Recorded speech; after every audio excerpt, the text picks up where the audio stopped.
रामलीला में आंदोलन के बाद बाबा रामदेव पहली बार शनिवार को दिल्ली पहुंचे और दिल्ली पहुंचते ही बाबा ने केंद्र सरकार पर हमला शुरू कर दिया।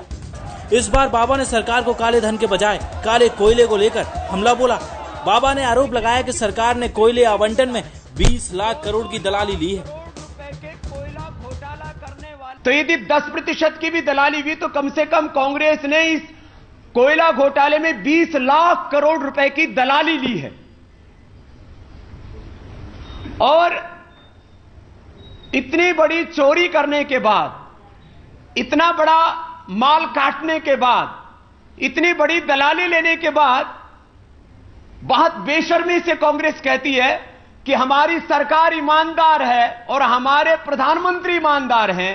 कोयले की दलाली में हाथ काले नहीं, कोयले की दलाली में मुंह काला।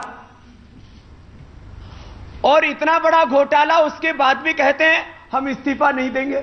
इस्तीफा तो तब दो जब कोई शर्म नाम की चीज हो। देश और दुनिया के करोड़ों लोगों ने हम पर भरोसा करके जो हमें दान दिया, उसको नाम दे दिया इनकम। जो हमने सेवा की, उसको कह दिया व्यापार। और हमारे ट्रस्टों पर लगा दिया टैक्स। बाबा ने सरकार पर कई और आरोप भी लगाए, लेकिन इस सबके बीच बाबा ने अपनी ट्रस्ट का भी बचाव किया।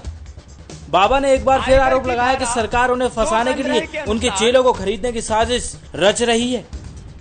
और अभी आश्रम में सेवा दे रहा उसी व्यक्ति को बुला करके कि हम तुमको 10 लाख रुपए देंगे और भी लोगों को हमारे साथ में सम्मिलित करो और इस षड्यंत्र में उनको सम्मिलित करके और हम जो काम कराना चाहते हैं उसको अंजाम तक पहुंचाओ। तो हमने ये इतना घिनौना पाप करें उससे पहले ही ये पुलिस को शिकायत दर्ज करवाई है।